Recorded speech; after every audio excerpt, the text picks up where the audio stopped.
Hello, Buck the movie buff back here, trying to stay on top of it. Still have to finish editing and get out my kind of review of the year and even kind of review of the Oscar um, winners that I still haven't delivered yet. But I thought I would just kind of start out the school year with what I just saw this Sunday, August 25th, for an August 16th release of Alien Romulus. Yes, I am a fan of the Alien franchise and seen all of them now after seeing this one.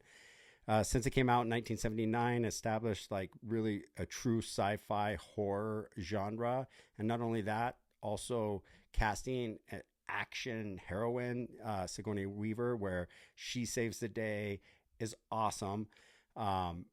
And even came back in the 1986 James Cameron Aliens, plural, to save the day again.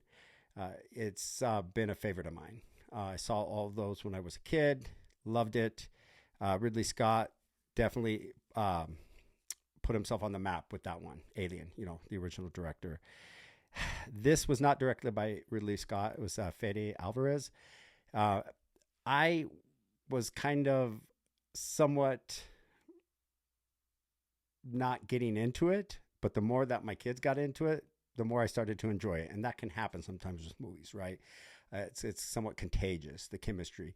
And I've always said that to people. Some people used to say, "What, you like that Pixar movie or whatever?" And I do love Pixar actually, but I was like, yeah, my kids loved it. I enjoyed it. It's one of my favorites now, where I might have not had seen it before I had kids, right? Something like that. This one, without trying to give you too many spoilers, is like all the Alien movies. You can see it in the trailer. It's the same alien evil villain. Although I did notice that this time around the cast was younger, and I wondered if that's what my teenagers were enjoying and connecting with. I'm so used to the Aliens franchise having a much older cast. That's kind of on the ship fighting the aliens. But in this case, it was a much younger group this time. It it had really good sound effects. It had really good photography. I think they always nail that.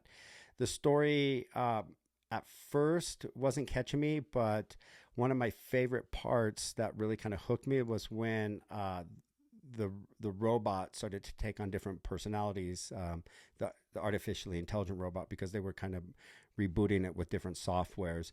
That was really a kind of cool element to the movie. And you weren't sure which one to go for. Is this,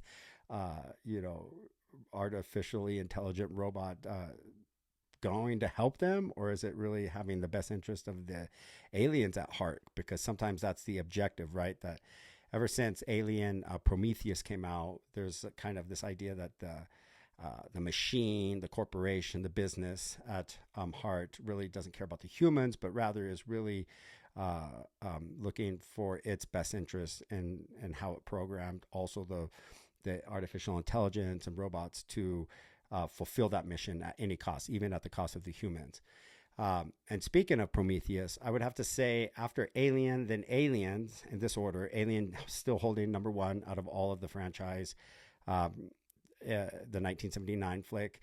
Then Aliens, James Cameron's action-packed kind of Vietnam, here we go on the alien ship, with again Sigourney Weaver and Bill Paxton. That one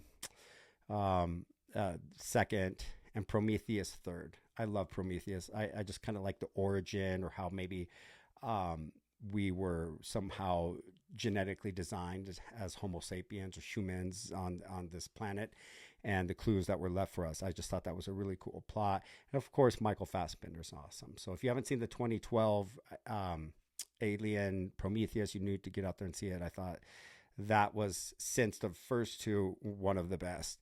This one doesn't hold that spot for me, but it will always hold a nostalgic spot because of the fact I got to see it with my family and that they enjoyed it, and then it connects with a much younger generation. So I think maybe that's where it's headed, right? The franchise. I could see there being another one.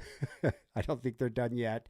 And even maybe with some of these actors that you see in the the most recent Alien Romulus. So get out there, see it. I enjoyed it. It might be one you want to wait for on streaming, but kind of like those types of flicks are better on the big screen, and that's how we felt, and that's why we chose that one today. And we had fun, and we were satisfied. And that's why I had to come home and just let you guys know I just saw that. This is my take.